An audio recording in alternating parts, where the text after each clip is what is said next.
एक गांव में एक सेठ रहता था।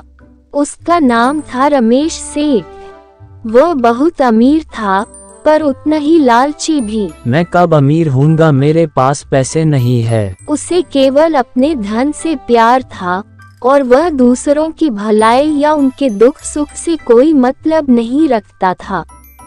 वह हमेशा सोचता रहता कि कैसे अपने धन को और बढ़ाया जाए। गांव में बहुत से गरीब लोग रहते थे जो दिन रात मेहनत करके भी मुश्किल से पेट भर पाते थे, लेकिन सेठ को उनकी कोई परवाह नहीं थी। एक दिन गांव में अकाल पड़ गया, खेत सूख गए, फसलें बर्बाद हो गईं और लोग भूख से मरने लगे। लोग सेठ के पास मदद के लिए गए और उससे खाने के लिए कुछ अनाज मांगा। सेठ जी, हम लोग कई दिन से भूखे हैं, हम पे दया करो, हमें कुछ खाने को दीजिए। मैं तुम्हें मुफ्त में कुछ नहीं दूंगा।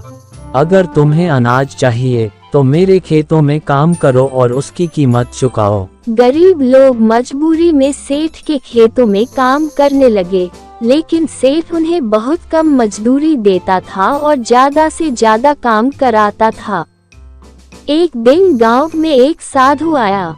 उसने देखा कि लोग कितने परेशान हैं और सेठ कितना निर्दयी है।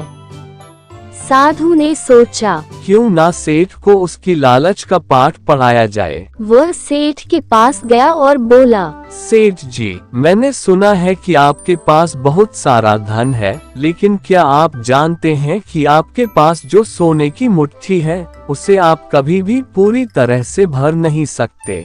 सेठ ने हैरानी से पूछा, ऐसा कैसे? मेरे पास तो सब कुछ है। साधु मुस्कुराया और बोला, अगर आप चाहते हैं कि आपका सोना कभी खत्म न हो तो आपको अपने धन को दूसरों के साथ बांटना होगा। जब आप दूसरों की मदद करेंगे तभी आपका धन बढ़ेगा। सेठ ने साधु की बातों को अनसुना कर दिया और अपनी लालच में ही डूबा रहा। लेकिन कुछ दिनों बाद सेठ बीमार पड़ गया। उसका सारा धन होते हुए भी उसे कोई सच्चा दोस्त नहीं मिला जो उसकी मदद कर सके। अब उसे एहसास हुआ कि मैंने अपने जीवन में कितना गलत किया है। उसने सोचा, अगर मैंने पहले ही दूसरों की मदद की होती तो आज मेरा जीवन इतना सुखी होता। अपनी गलती समझकर उसने गांव के लोगों से माफी मांगी और अपनी संपत्ति का एक बड़ा हिस्सा गरीबों में बांट दिया।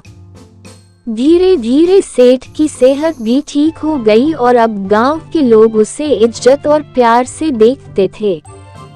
सेठ को अब समझ में आ गया था कि असली खुशी दूसरों की मदद करने में ही है, न कि धन इकट्ठा करने में। लालच से हमेशा दुख ही मिलता है, जबकि परोपकार से सच्ची खुशी और सम्मान मिलता है।